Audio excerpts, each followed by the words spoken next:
Today on CityCast Denver, what a shitty week. Literally, from the freezing weather to harrowing international news to an anti-LGBTQ case hitting the Supreme Court to campaign ads like this. We are real Coloradans.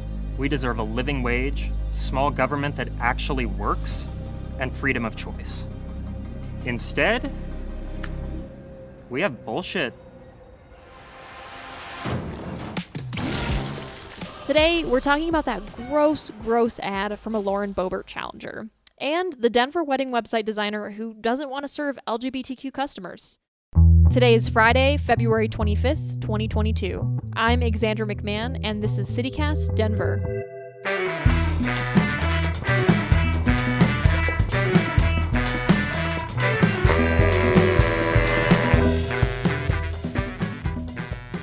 Welcome back to CityCast Denver, the show about the Arctic city, apparently, because it was terrible weather this week. It was so cold. Host Bree Davies, how did you ride out this cold front? I didn't leave my house. Me neither. This was the first day I left the house to come here to Westward. Well, and I knew it was cold because when I let my dog Boomhauer out, he was not messing around.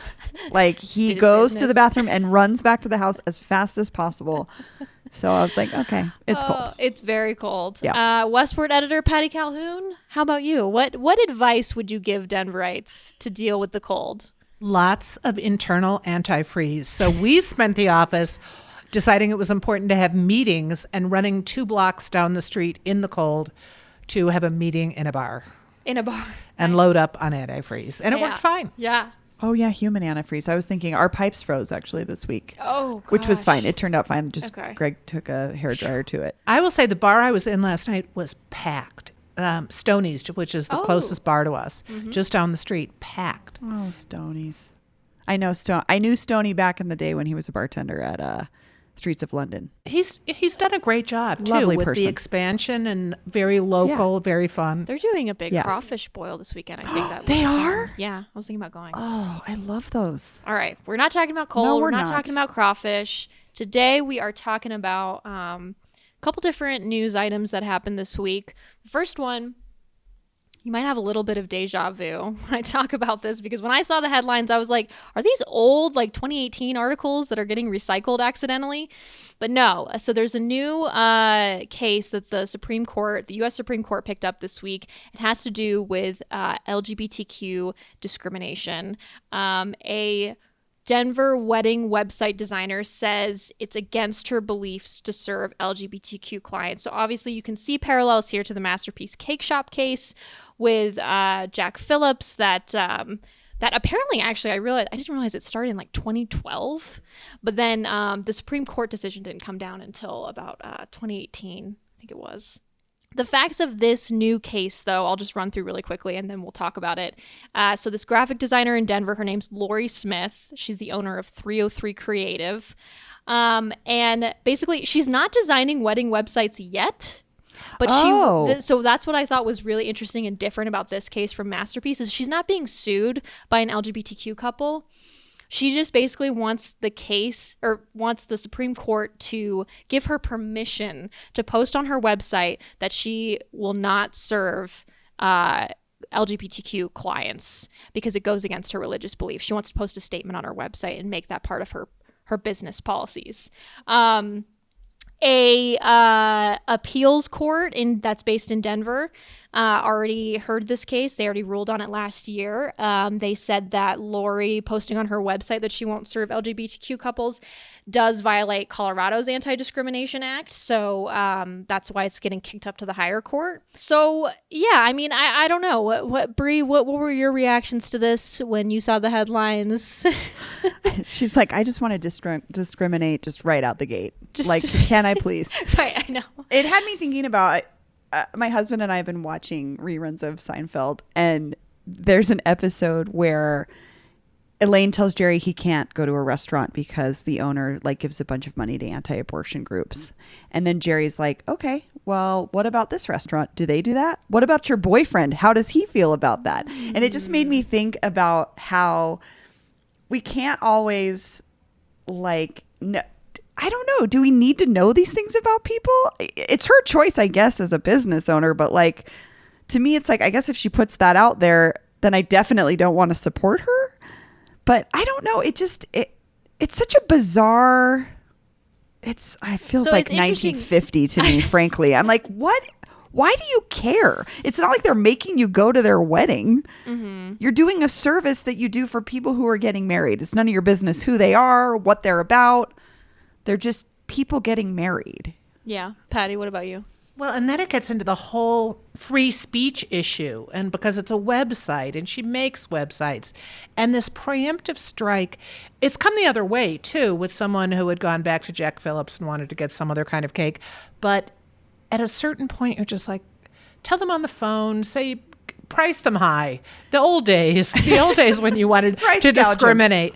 But you cannot believe we're back there again. And the other worrisome thing is the makeup of the Supreme Court has changed. So Smith's case was denied twice, both by the first court and then by the appeals court.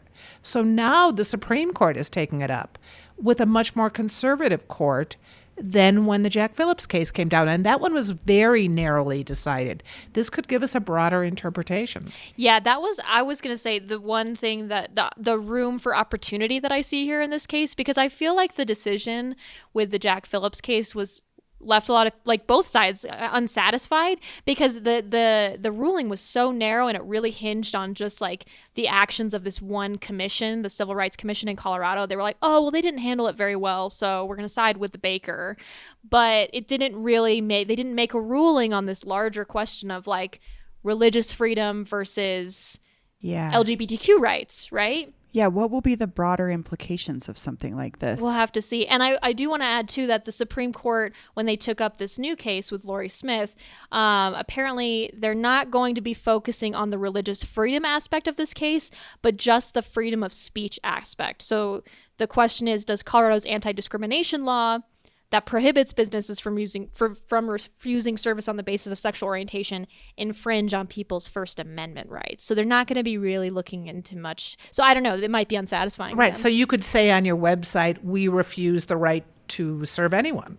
Right. I mean, that's what it could get into. Yeah. And that's like very common for businesses to do that. So what's the differences here, Well, and it gets it into an interesting issue, too, with newspapers. I mean, you can technically refuse to run certain ads, but it's a high hurdle.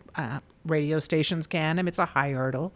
Why couldn't she just post, we refuse the right, or we have the right to refuse service to anyone? Couldn't that just cover her concerns? I'm not Since sure that's already addressed in the Colorado rule. Like, not to like oversimplify this issue, but that is a sign you see at many establishments. So her complaint filed by the American, Defense Alliance, characterizes Colorado's rule as it prohibits creative professionals from expressing any views about marriage that it could indicate someone was unwelcome, objectionable, unacceptable, or undesirable. You would think she could just give a hint on her website instead, but I guess she really wants to be upfront. So that's where the real question becomes. It's a moral thing for her. She wants to be able to say what she doesn't want to do. And it's almost like she's kind of evangelizing to the public to be like, I am taking a stance against gay marriage. It's like, well, yeah, you could just do that behind the scenes quietly. Or just do it on your Facebook page or your but personal whatever. She has to like make it part of her business model, which I have a problem with. And obviously I'm coming to this with my own perspective because I am a member of the LGBTQ community. But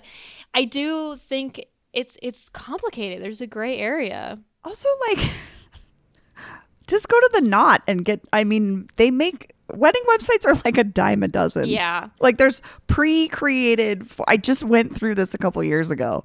You just plug in your information and it creates the website for you, and Lots then your of family. options out there. It's not hard. Like, I mean, it's not like it's 1999 and she's like on the top of the website development game for wedding websites. Well, I wanted to ask you, Patty, with the Masterpiece Cake Shop case and now this wedding case and the LGBTQ rights movement in general, why do you think Colorado keeps churning out cases like this? Well, of course, Colorado's not alone. What is it? The Washington floral case, the same thing. Oh, yeah. But in Colorado, you do have the Colorado Christian University, which has been a staunch supporter of Jack Phillips.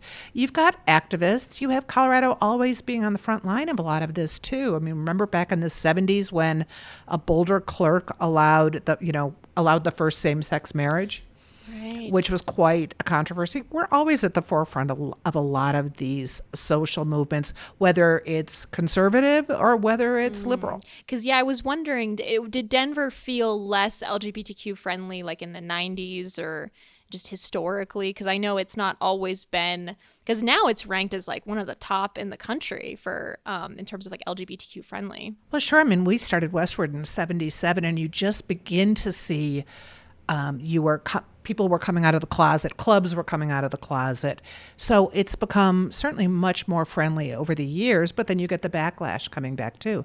But when the early AIDS days, I was just looking through some of our old bound volumes, and you were looking at how people were responding to that in that early 80s, and the fear and the discrimination against gays because of the AIDS issue. I mean, we have come a long way, but not all the way. Yeah. And I'm just thinking about how different Denver was. I was explaining this to someone recently who moved here recently, that like Cheeseman Park was a spot for cruising. It was known as the gay park in a gay neighborhood. And he was like blown away. He had no idea that was what it was like. And that wasn't that long ago. I mean, so I don't know, as much as things change, sometimes these kinds of cases bring it back. And wasn't a certain law school dean, it was some dean of a university, busted for cruising by the Capitol? I mean, remember that? That was a big deal. I'm totally like thinking, I used to when I worked at Foley's in Cherry Creek, the department store, the third floor men's bathroom was closed for a while because it was known as a spot to like meet up. So yeah, so it's like, it's not that long ago that a lot of these things were sort of behind closed doors, but now that we're able to have things like gay weddings, which is not that big of a deal anymore, 20 years ago, pretty unheard of. Yeah. A gay governor. Yeah. Who just got married. Yeah. Totally. Right.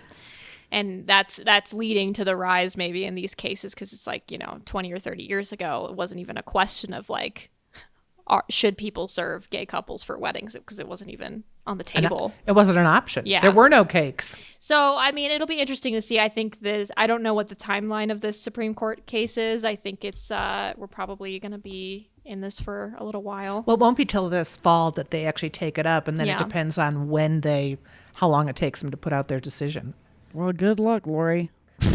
I mean, like Patty said, it'll be interesting because it is a much more conservative court, and I don't know. I'm just really curious to see like if they're gonna really make a decision on like religious freedom versus LGBTQ rights. Because like my thing is like, of course, everyone should have as much freedom as they can like practice, but like it shouldn't be at the detriment to like someone getting excluded. It's like, because then that's taking freedom away from one group. And then you think, what if it was against your religion to have interracial couples? Could you put that on your website? I mean, where does it stop? Where does this free speech for a business stop? Right. Well, and I'm thinking too, just like as a person who is not queer, but obviously that's an integral part of my life, my social life, my family members, I wouldn't want to support a business that openly discriminates against queer people. So in some cases, allowing them to say it would be a favor because you would know who not to go to. I'm like, I would rather know that they didn't want to serve me and like help me with my wedding than know that like behind my back they're like, oh, I don't agree with this. It's like I don't want to support them and give them. So yeah, I don't know. That's a good point, Brie. Like maybe it would be better to just know like these are the anti-gay wedding people. Yeah, and these are the pro-gay wedding people, and they can serve whoever they want, and I will not be their client. And this issue's come up in other things, especially as business owners might have their own personal Facebook pages. And I know people were talking about like restaurateurs who would come out very pro-Trumpy or whatever. And they're like, I don't think I want to go there anymore. You kind of like to know it, but do you want to know it? Sometimes. Is it going to flavor how you feel about that restaurant? Probably yes. Yeah. Well, we'll see what happens. Shall we move on? Yeah. There's like records kind of in every room. I've been buying records since I was a young kid. Kind of in those years is when I really wanted to start a record label. My cat Freddie loves to be brushed and cuddled. But stirring up his cat allergens meant sneezing and itchy eyes.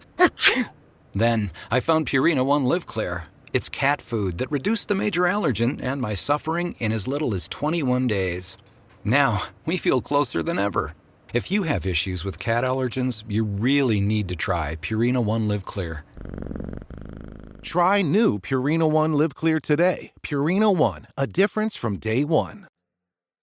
Our second topic today, Lauren Boebert. Ever heard of her? We have thus avoided talking about her on this show. Yeah, we're a Denver-focused show, but I think it is fair to say that even though she represents a district on the Western Slope, people in Denver have strong feelings about her. People follow her in Denver. I mean, she's gotten a lot of national spotlight, too, because of her crazy antics. Anyway, so she's up for re-election this year. A lot of people have thrown their hats in the ring so far to challenge her. The latest, Democrat Alex Walker, who says on his website that he's a native Coloradan, an engineer, a gay moderate with views that lean left and right, so he's kind of in the middle.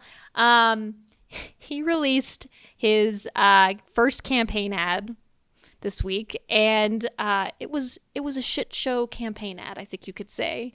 It's basically a dystopian kind of situation where feces, all different kinds of feces, shapes and sizes and viscosity is just falling from the sky, coming out of people, hitting people in the face. It's very like a doomsday situation, but with poop. And then Alex Walker comes through and is like, "Are you tired of all of this?" Patty, what was your reaction at seeing this ad? That it was entertaining.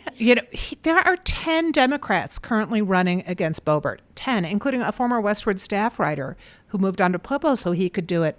So you're like, it's really such a quixotic campaign. They want to beat her, but the problem becomes if 10 people are running, you wind up, when you have to get the majority of the vote, you go to the caucuses, you've got to get 30% of the vote. Maybe the best candidate, the candidate with the best chances to beat her, won't get the nomination from the Democrats.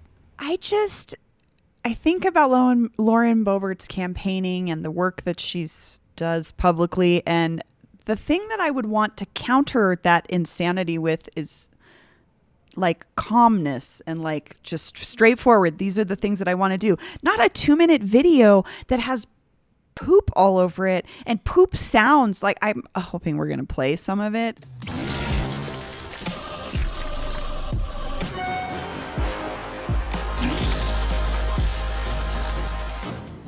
Colorado needs a bull, not a bullshitter. It's the grossest thing I've ever seen. Yeah. And is that the way we counter somebody who's like, I get the point, is like she spews garbage, so I'm cleaning up that garbage, right? Right. He's passing out towels in the ad. He is the one who doesn't have any shit on him. But as Michael Roberts pointed out, he wrote about it yesterday, that he says he's no bullshit. We don't want the bullshit anymore, which of course is what she has talked about. But the actual things flying from the sky and landing on the ground are not a bullshit. They're not cow patty shaped. No, that was the thing that really threw me off, was like they look like live, like organs out of people's bodies. Like, it's very... They do not look like cow pies. No, definitely not cow pies. So if he's a Colorado native, that's an issue. The other thing about Lauren Boebert we have to remember is she doesn't represent Denver, but to the rest of the nation, she represents Colorado. Yes. So they all think we are these crazy people too. These gun-toting hicks. I will say, like, I watched it and I obviously understood the strategy immediately. I was like, okay, you're going against someone who is so outrageous. She ran on a campaign that, like, it was like all shock value, right? So you're going to have to beat her at her own game in a sense. So I was like, part of me understood that, like, okay, that might be a smart move and you're going to distinguish yourself from this very crowded race of other Democrats. But also, I just don't know. It just felt very silly to me. I mean, it's just sensational, right? And it did its job in getting us talking about it. The press is talking about it.